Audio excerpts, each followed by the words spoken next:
Welcome to the NIMBUS podcast. For websites, all the records and Spotify playlist, look below.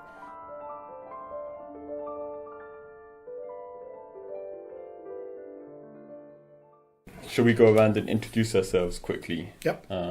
Starting with Adrian, maybe? Adrian Farmer, here again, music director at NIMBUS Records. I am Oliver Jones. I am the digital marketing apprentice here. And we are joined by... And I'm Vladimir Feltsman, who plays piano on occasions. Indeed you do. Yeah. Quite a lot at the moment. Yeah. What have you been doing here at NIMBUS Records? Well, we recorded with Andrian all Chopin mazurkas, which is a canon of 51. Mazurkas, actually, there are more written very early in his life, but we, follow the canon, and it's 51 mazurkas, which makes two very big CDs, maybe 77 minutes long. We somehow did record it in 2 days, and it was fun. Always I enjoy coming here, working with Adrian, and we record, I think, last 8 years. I was actually counting last night in my head. I think it's 23 CDs. That we made. Yeah, not bad for two aging men. Yeah? No. I think we have some life in us yet. Yeah, and actually I will be back in April with very interesting, meaningful to me project at least, which calls Forgotten Russians. It will be solo piano music by 7 Russian composers, absolutely first rate, but which are not really known even in Russia, and most of the people haven't heard about them, but the quality of music is first rate, so I'm looking forward to doing it. That's great. Did you discover the composers yourself? No, I did not. I knew about them. It's not that I discovered them. I just, wanted to bring them back to life in a manner of speaking, because as I already said, the music is absolutely first rate, and one of the reasons that they are not known, that most of them, it will be 7 composers, 5 of these composers never left Russia, and that partly could explain the reasons why they are not known even in Russia, say nothing about the West or in the United States, because the fame for most Russian artists, writers, poets, and musicians, composers, whatever you name it, came from outside. That was always the case, and actually still is. Yeah, that's true. Yeah, that's absolutely true. Well, let's start with the Bach, because that's a direct connection to you, because you've recorded all of the music that is legitimate to record on a modern piano. Yeah, I certainly did. Yeah, that is also, what is that, 14 CDs? 16, 16 actually. CDs. 16, yeah. Because we have some together. concertos as well, Yeah. that's right. And here with this release with Richard Lester, we're starting on a project to record very much the same repertoire as you recorded, but here on a modern harpsichord, and organised as recitals. What means modern harpsichord? It's a copy. It's not a it's a replica. It's a replica, of 2 manual with pedals, exactly. with the whole 9 yards.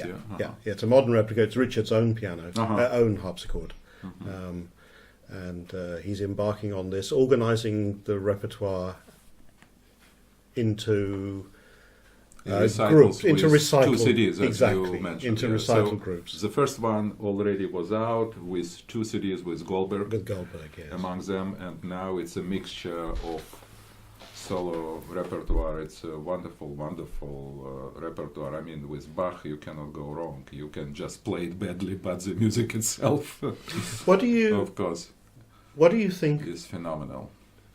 This is a big question, and I like big. Yeah, there won't be a short answer. Especially Piano, after harpsichord, breakfast. Bach. To me, well, I admire so-called authentic movement and approach of playing, as we will talk later about Beethoven sonatas, which I played on fortepiano and on period cello, with certain type of bow which was used in the first half of 19th century. However, playing Bach or any other music, Mozart, Beethoven, Schubert, you name it, on authentic instrument doesn't guarantee you good result or authenticity, because authentic performance involves two things. One is actual playing and one is authentic public. And we cannot have that authentic public of 18th century because we are wired differently.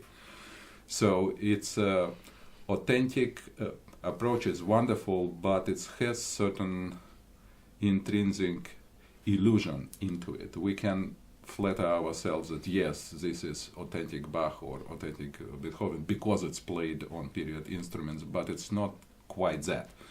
To me, authenticity is in a musician who is doing it. If the connection to the composer is direct and genuine, then it will be authentic. So authentic instrument does not guarantee authenticity, but those who play do. That's a very good answer to the overall concept of how human beings can measure the idea of authenticity. When it comes to a more practical question, when you play Bach on the piano, do you have in your head or your fingers the experience of Bach on a harpsichord? I do. So Absolutely the color and articulation Absolutely of the instrument. do. There are certain not limitation, but there are certain A, B's, and C's, a certain framework. First of all, that is an issue which I constantly trying to explain to my students who brings Bach to me, which sometimes very painful experience for me to teach it. But the point is that you cannot bring romantic dynamics, crescendos and diminuendos and all of this blowing of the phrases in Bach for very simple reason. First of all, it doesn't need it. And then in harpsichord, as you know, the way you touch the key, hard or soft, does not reflect on sound. It will be always the same volume of the sound. So expressiveness in playing Bach is not in dynamics, but in articulation and how you shape the phrase, in timing, the rhythm. Yes, of the yes, phrase. in many different things, but Yes. not in dynamics as such. So that are the basics. And when anybody plays Bach on piano, which I think works very well if you know what you're doing, Yeah. then piano, I think, is a wonderful venue for music of Bach. And if I may say so, it's absolutely, I cannot prove it because he's dead. And we never can ask him, but I think that he will be delighted to hear his music on piano, knowing, how open he was to, new instruments and opportunity and options, and actually how much he transcribed his own music for different instruments. Yes. He was actually a very good businessman and a frugal composer in that sense that he used and recycled his own material very successfully.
Harpsichord itself is a limitation, a beautiful but nonetheless, after all, Bach wasn't himself unaware of the expressive possibilities of crescendo and diminuendo. He had it in the orchestra, he had it on the organ. Of course. This was, it was a naturally expressive part of his music.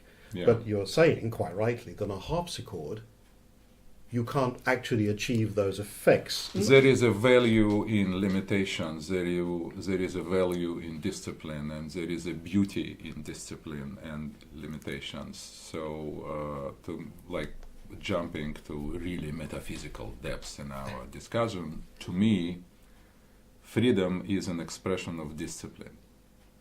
And so in that sense, I think that harpsichord, again, if it's a good harpsichord and the real master plays Bach with understanding what it is, what the rules are, what are the rhetorics of Bach music, what are procedures, all Baroque things, which comes with it, then there is no downside in it at all.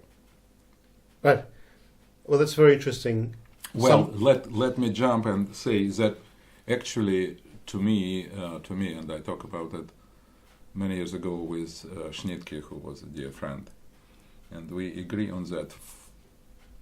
There is, in certain sense, any practical performance of, let's say, music of Bach or Beethoven will be not adequate, because the real performance exists in composer's head as an ideal, and you can never match it.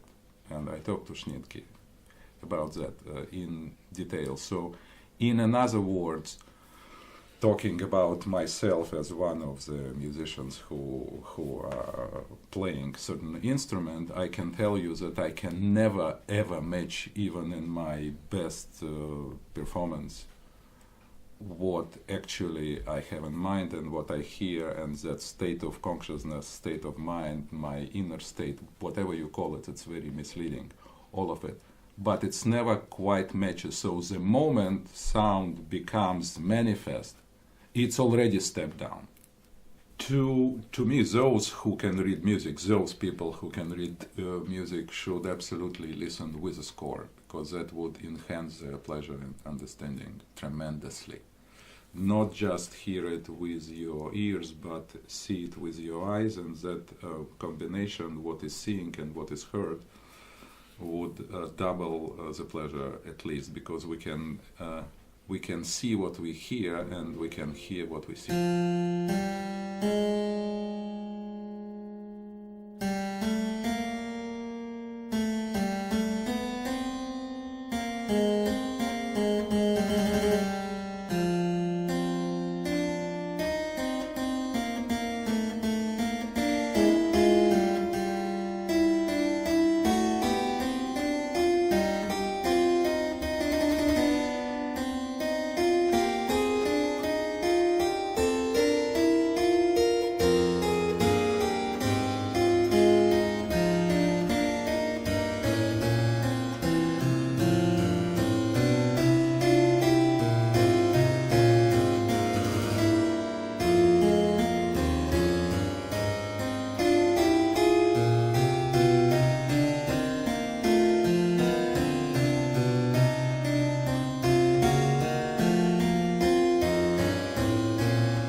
one we have Maëlstrom, with Lynn Raleigh. Good stuff. Very American. First, I like actually Augusta Reed Thomas. It's 6 preludes, which pays tribute to different composers, to Luciano Berio, to Bela Bartok, Olivier Messiaen, Pierre Boulez, Morton Feldman, great guy, and David Rakowski. I don't know David Rakowski. Okay. So anyway, good stuff and very well played. And as you mentioned, it was recorded by Max Wilcox. Yeah, the great Max Wilcox, legendary guy. Well, I worked with him quite a bit, as you know. All of the recordings on Musical Heritage was done with Max, including Well-Tempered Clavier, Art of Fugue. What do you think, before we get onto this, it is a side note, but Max is so interesting. What made him such a special guy to work with, particularly for piano? He had, I do remember, because we recorded whatever we did, I think 6-8 CDs. It was in Harlem, Academy of Fine Letters or somewhere, God knows where. Academy of Arts and Music. Yeah, it was not very safe place at the time to be. You know, now it's absolutely fine, but it was 25 years ago or so. So Max knew music, knew piano music, knew symphony music, knew operas. I mean, like encyclopedic knowledge, like walking encyclopedia. As a sound guy, he had very simple 2 Neumann microphones, which he put like very much you do here, and it was meticulously calculated, whatever X amount of inches from piano on certain amount of height, and it didn't change. He recorded actually with Arthur Rubinstein later in his life, same microphones, same there. Yeah. Piano was changing every 2-3 years, but setup was absolutely the same. Then Beethoven sonatas with Richard Good, same 2 microphones, Neumann, omnidirectional. And then my humble self in that great company. So he didn't change. So he'd found something that worked. He found something that worked in that particular space. Yes. And he was very hesitant to move somewhere. It was I his thing. It was that. like his living room, as you do. Yeah. You know your stuff. He certainly knew his, and it was fun working with him. He was very opinionated guy, but in a kind of friendly, intrusive way. Intrusive but friendly, you know. And actually he gave me, as you do on occasion, maybe more often, very useful tips, very good advices. I said, Volodya, why wouldn't you? I don't think it's working here. It's too much of this or too much of that. So it was very, very useful, and it was fun working with him. And Lynn Raleigh on this new recital says exactly the same thing. When he first approached me and said, would I consider putting this recording out, and I said, what were the circumstances? And he said, well, Max Wilcox recorded it, and I said, well, then it'll be fine. You know, just send it to me. I know I'll be happy automatically. Absolutely. So it's a good repertoire. So it's 5 composers, or what is here? Yes. Which 1, 2, 3. You picked one out particularly, and you said, oh, good guy. Oh, it's Warren. I mean, that is a major composer. Good stuff, not only for piano, but just one of great composers. Actually, I heard some of recordings. I don't think this one, which Peter Serkin is a great champion of his music. He commissioned him some work, and he played some of his stuff. That's first rate.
What's your experience with American music in particular? Very, very little, very little. I admire Ives. I think that perhaps maybe in my book, but I am very kind of black and white guy.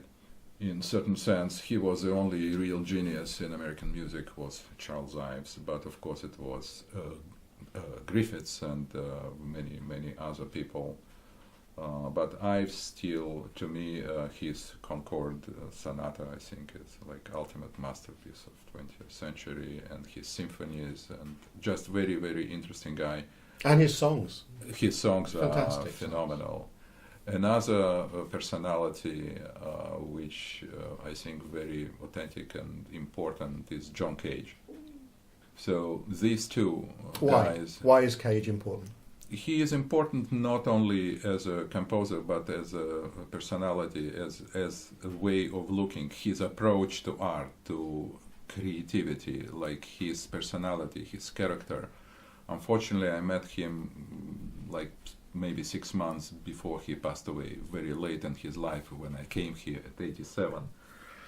So he was not in his best shape at that time already, but his writings, his interviews, his music, the whole thing, his involvement with Zen Buddhism and so on, his love for mushrooms, just it's a fascinating, like molto simpatico personality in my book. I think that he was very important artist, very important person in American culture and in culture of 20th century. Actually, changed things. He did change things, and Alfred Schnittke admired him very much. Who also changed things. They never met, but he thought that, well, you go to America when it was clear that I would be leaving. I said, if you see Cage, just try to see Cage, try to see John Cage. So which I did, but it was kind of meaningless. Nice to see you, nice to, and that was it on some party in New York. Do you ever imagine a moment when you will come to me and say you want to record, make an entire record of living composers? Would you be able to find enough that you feel connected to? I don't know. Oh, have a think about it. Might be interesting. I thought you were going to ask if you'd ever play or have actually ever played a prepared piano piece by John Cage. Yes, I did. I did his water music in Russia. Actually, it was first time that I would, and some other small stuff. But I don't think that I would. I could create a whole disc of John Cage music for piano. I don't think so. But there is plenty of good stuff. Actually, Alexei Lyubimov a couple of years ago in Baryshnikov Center, he did I Forgot. It was written for a ballet, male ballet. His partner, John Cage, what great balletmeister. I forgot his name now. It escaped my mind. Anyway, it was like hour, 20 minutes non-stop of piano music, which Lyubimov played, and it was dancing at the same time. So great! It's a wonderful, powerful stuff. But I'm not sure that it's my cup of tea. But it doesn't matter. I don't have to play all great music. Nobody can do that. But if you ask me about American music, I think that Ives and Cage would be my two top picks. Yeah, we'll continue this conversation over a glass of vodka. Or two.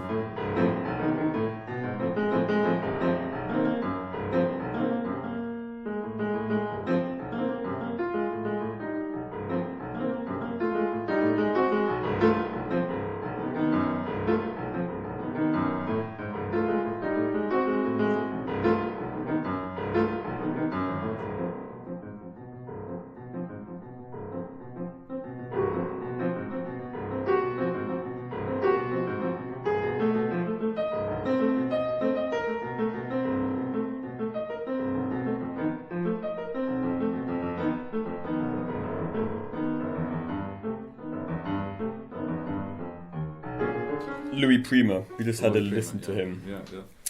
Impressions? What did you think? Love it, absolutely love it. Very authentic flavor of the time, which, I mean, I felt like I'm in some kind of joint in 30s, 40s, with girls around, with good cigars, some good booze, enjoying life and kind of worry-free. It's beautiful.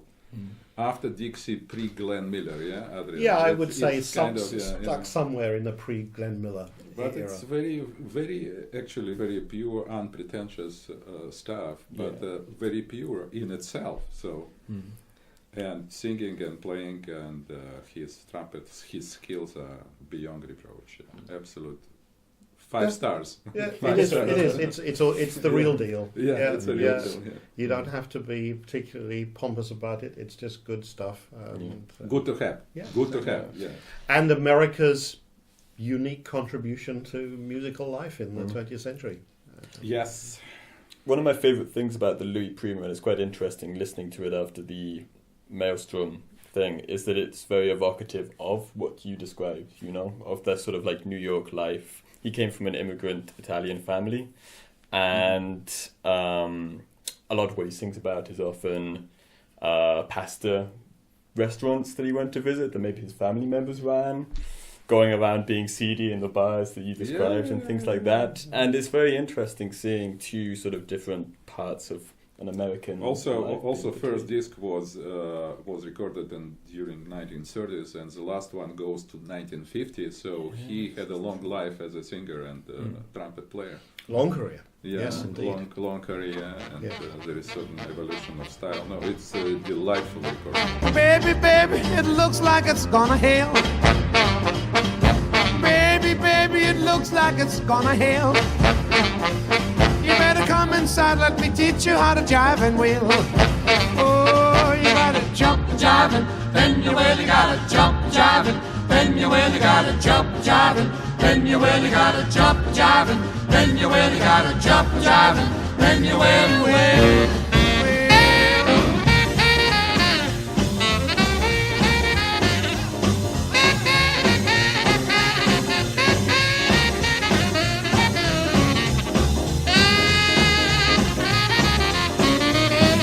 Papa's in the icebox looking for a can of ale. Papa's in the icebox looking for a can of ale.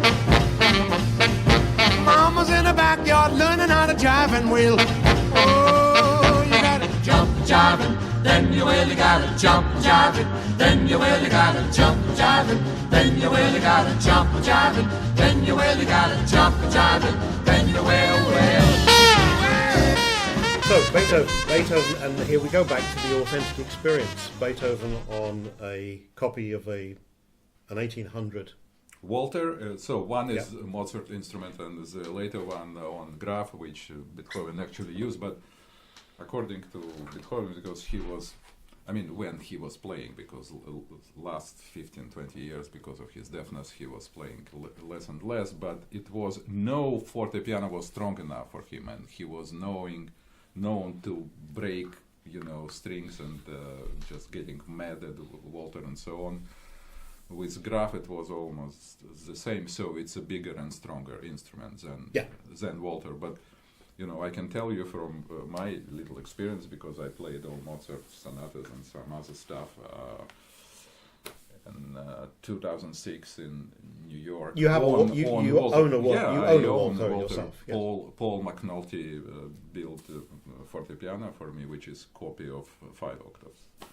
Walter, which is exactly the same instrument. Yeah, being it's used the same instrument, and I can tell you just cannot play big on that. It's not designed for that Lisztian, volume and intensity of sound. It's a wonderful instrument, but you have to accept its abilities, what it can do and what it cannot do, and you cannot get something which it doesn't have.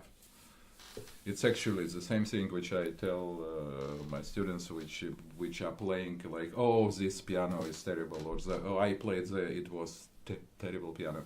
You never play against your instrument because it will never work. You get screwed if you do that. You play along with the instrument. Even if it's not good, try to get the best it can give, but you cannot get what it doesn't have. So same with Walter. Do you have a real sense when you're playing something like Beethoven, who of course demands enormous intensity, on a Walter? Do you actually feel his frustration? I wouldn't. Yes, I absolutely feel his frustration. I wouldn't play Beethoven's sonatas on Walter. I would play it on Graf. Yeah. Absolutely. Okay. There is, by the way, exquisite recording of Alexei Lyubimov, one of the greatest Russian musicians. He's 72 years old. Great musician who recorded a few years ago 3 last sonatas of Beethoven on Graf fortepiano. Phenomenal recording, and it works absolutely. It does. But again, you have to know your limitation, where you go, what intensity is. But because sound is a relative entity, it's not absolute. It's like not absolute loud or absolute soft. You create your own, soundscape. And if you know what you're doing, then playing Beethoven on Graf, it's absolutely fine. On Walter, it's not strong enough, in my opinion.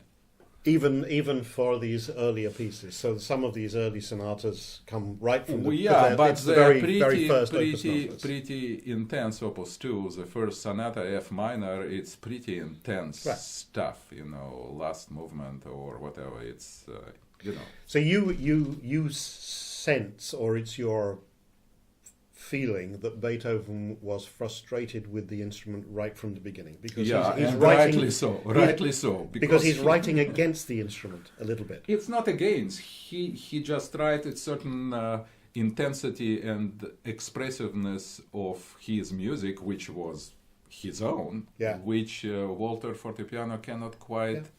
So he's pushing against the boundaries. Cannot quite respond, But with Graf it was better, and then of course after that it was absolutely fine. But he already was dead. Yes, that's right.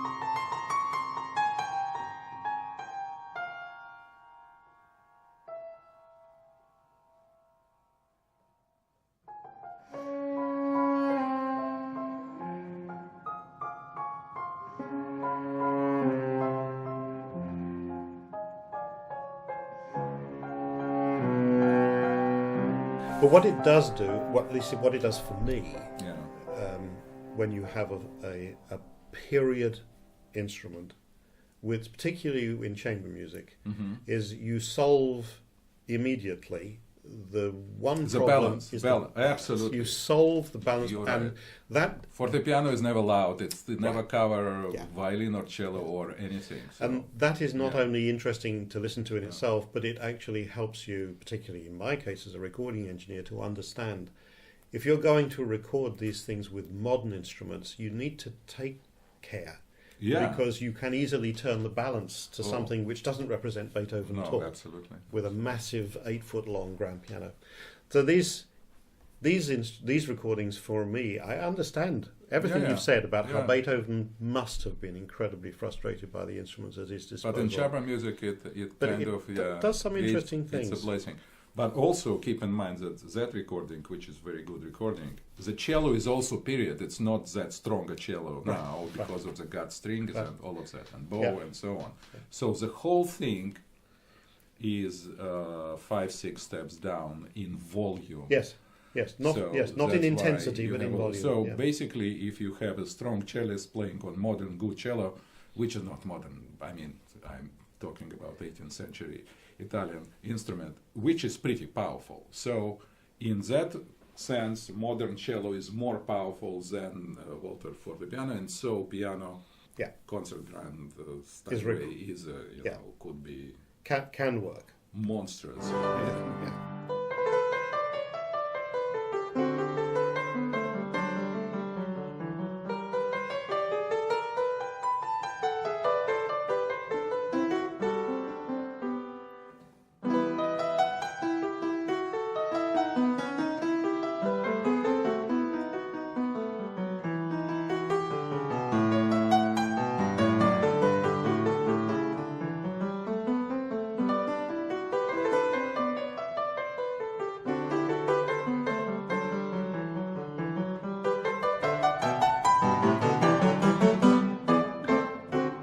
Did you have music at any of your weddings? No.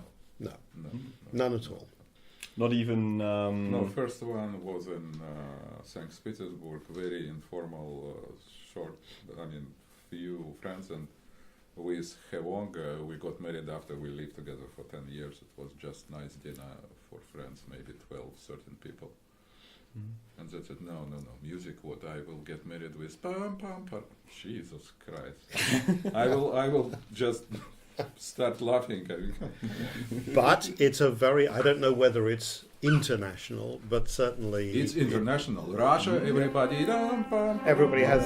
Right, so the wedding march goes everywhere. That's what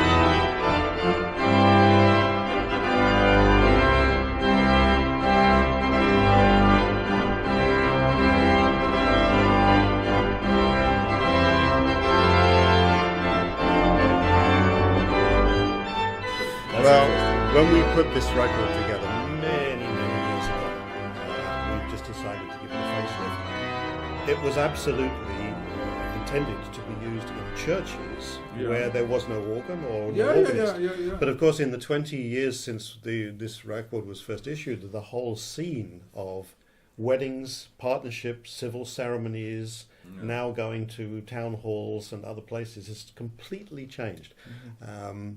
But I think the sense we have of it is that music is still, in some ways, required. It's a first-rate music. It just has been used. It's like you have to release a ringtone for your cell phone. I mean, but it doesn't take anything.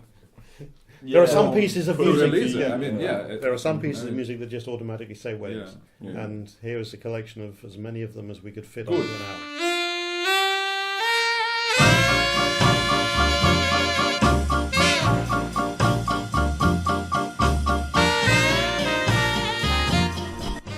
Well, it was great to talk to you guys. I'm grateful for the opportunity. Looking forward to our next session.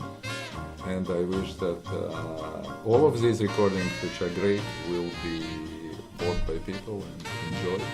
So that we can make more recordings. Yeah. That's the whole idea, isn't it? You're going to go away now and listen to that traditional wedding music some more. We're actually going to go away and do a little bit more work on Chopin mazurkas. Okay.